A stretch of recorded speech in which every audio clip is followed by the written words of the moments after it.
E hoje eu continuo na parte 2 aqui com o Rodrigo Delvarenga falando sobre o assunto startups no Brasil e no mundo.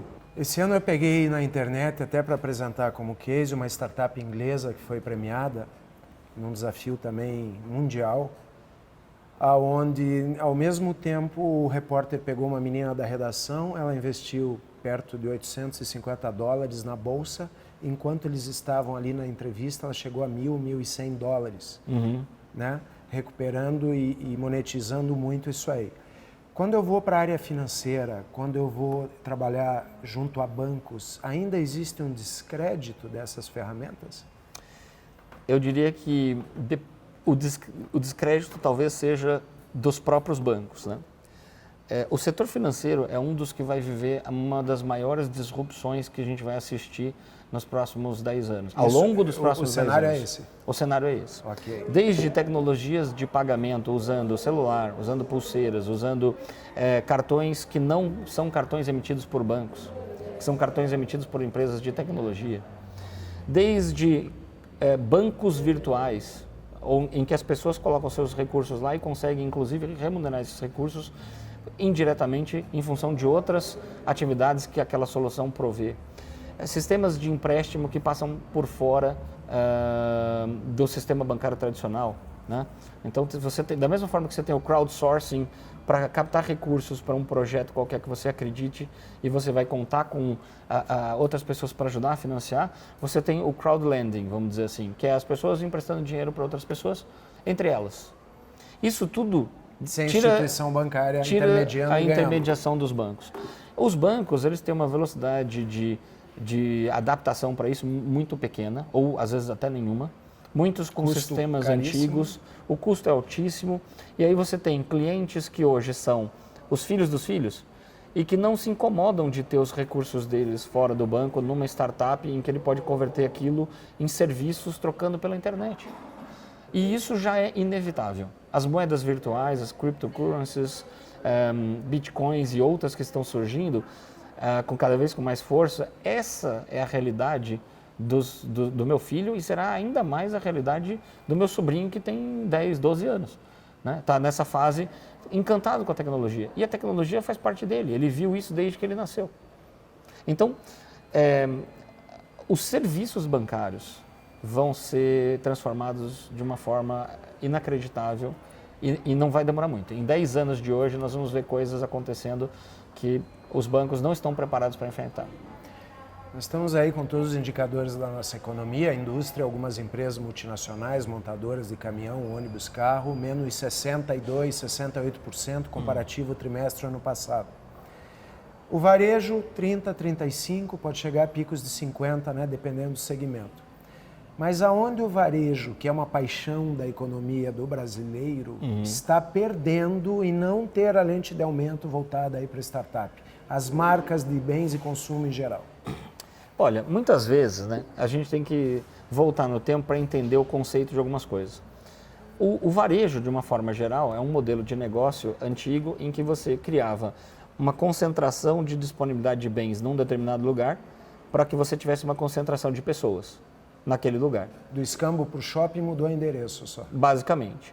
É claro que a gente usa a circulação do dinheiro para fazer as trocas, mas, na verdade, você está falando do quê? Eu vou concentrar mercadorias, produtos e serviços num lugar para atrair pessoas e concentrar pessoas naquele lugar. Com isso, eu intensifico as minhas vendas. Esse é o modelo. Esse modelo foi muito melhorado, aprendeu-se muito sobre que produtos eu ponho em que altura da prateleira, quais produtos eu coloco com mais quantidade, porque eles rodam mais rápido e rentabilizam o meu espaço mais vezes. Aprendeu-se muito sobre isso. Só que hoje nós temos que entender o seguinte, a tecnologia ela se desenvolve com base na lei de Moore vamos dizer, num eixo de 3 direções, né? Ela se torna mais rápida, ela se torna mais robusta e ela se torna mais barata ao mesmo tempo a cada ano. Mais de 2 vezes cada um desses índices.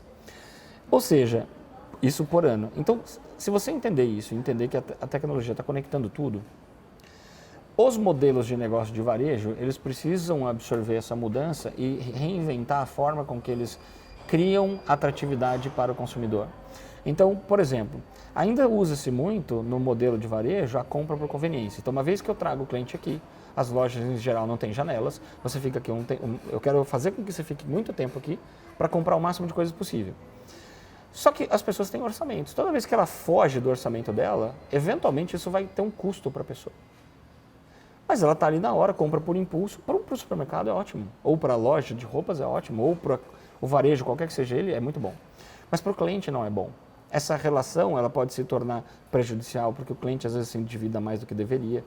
Então, hoje, as pessoas estão se dando conta dessas coisas. Mais ferramentas existem para elas medirem as consequências dos seus atos e para elas entenderem ou optarem por comprar só aquilo que elas precisam, se protegendo da compra por impulso.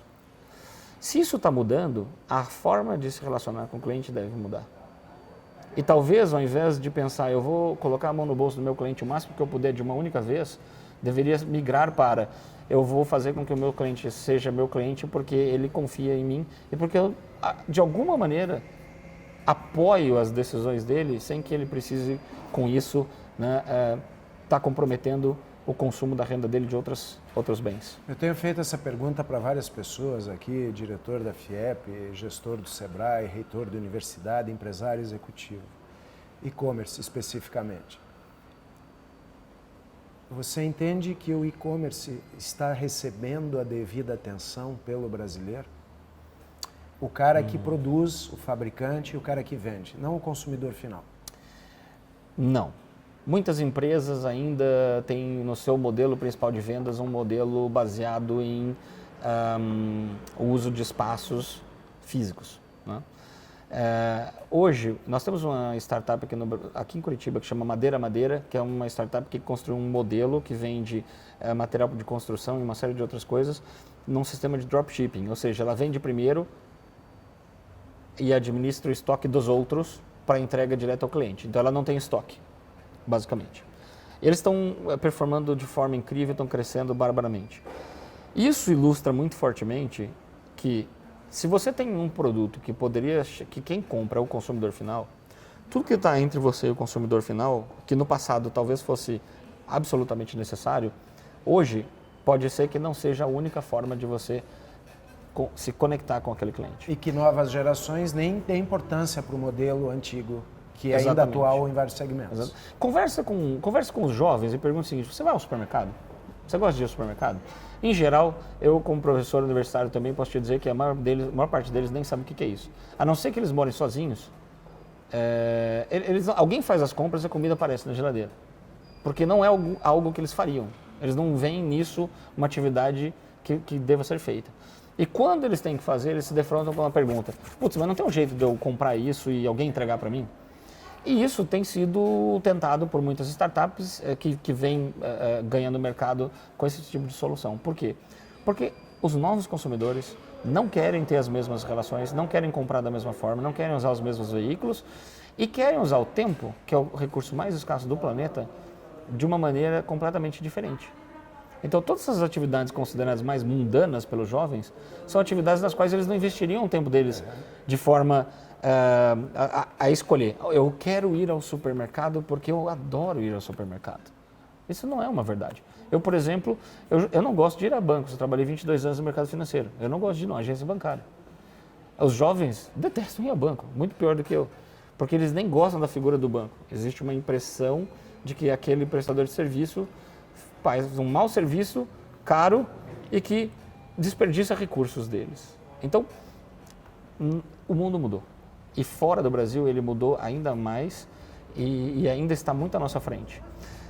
Mesmo que a gente atrase esses desembarques aqui no Brasil, nós não conseguiremos passar ilesos a essas mudanças. Porque os jovens veem tudo isso pelo YouTube, pelo Facebook, pela internet, pelo Google ou por seja onde for. Então, não há como nos protegermos do que está acontecendo. Vai retardar o desembarque, mas vai desembarcar. Nós temos que ir para o ataque. Como vamos para o ataque? Amanhã, às 8 horas da manhã, a gente deixa o mimimi de lado e vai lá e muda a empresa, e muda o modelo mental, e muda a forma com que a gente faz. Não é fácil executar, mas é fácil reconhecer a necessidade de fazer. Porque só quando reconhecermos que temos um problema e precisamos mudar, é que nós nos disporemos a mudar. Duas perguntas para encerrar. A primeira, o que é startup de fato dentro do Vale do Silício? Puxa, o Vale do Silício é um lugar interessantíssimo porque, até mais importante do que as startups em si, eles conseguiram criar uma cultura permeada por pessoas que são protagonistas, por pessoas que não se sentem inseguras, por pessoas que compartilham suas ideias, suas opiniões, suas ideias de negócio. É extremamente comum você sentar num café em qualquer lugar e ouvir pessoas diferentes conversando sobre ideias de negócio diferentes e pedindo as opiniões dos outros. E há um ambiente de confiança. Isto posto, né, se há confiança, colaboração e co-construção, você tem um ambiente muito propício para que as pessoas se sintam incentivadas a tentar. E eles têm uma coisa fundamental lá, que é, ok, você tentou e falhou, levanta e tenta de novo. E você tem valor por ter errado. Por quê? Porque se você errou, você tem um conjunto de aprendizados que você incorporou, para que na próxima tentativa você faça ainda melhor. Então, de certa forma, se você tiver lá uma aceleradora, uma das melhores aceleradoras do Vale do Silício, com uma vaga disponível, duas startups sensacionais, mercados sensacionais, tudo sensacional, ambas nota 10, mas uma startup já falhou antes e a outra não, grandes chances de que quem falhou antes seja escolhido, porque eles põem valor no que você aprende com a falha. Nós aqui entendemos que quem falha é o funcionário ruim, é o cara ruim, é o cara que não vai chegar em nenhum lugar, é o cara que não tem futuro. Então, e a gente convence os jovens disso. Você não pode errar. Eu dei uma palestra recentemente falando para jovens universitários sobre isso. Toda vez que você se convence disso, ou alguém te convence disso, você faz o quê? Você se afasta daquela linha onde você vê que dali para frente eu poderei ter o risco de eu cometer um erro. Então você se afasta dali. E você vai se afastando. Em algum momento, se você parar e medir essa distância, é a exata distância do todo o potencial que você tem que você nunca testou. Ninguém testa seu potencial sem procurar os seus limites. E depois que você sabe onde eles estão, você vai alcançá-los e ultrapassá-los. Isso funciona no esporte, mas o esporte é um reflexo da vida. Nós nos esquecemos de aplicar isso na vida. E para encerrar, a última é um case de uma startup totalmente inovadora dentro desse segmento tecnologia e inovação que te chamou a atenção no Brasil ou no mundo. Tem uma startup que me chamou a atenção que chama Book and Bloom. Ela não é brasileira. Eles são o fundador é de fora. Ele foi empreendedor na Rússia. Ele não é russo. Agora não me recordo qual é a nacionalidade dele.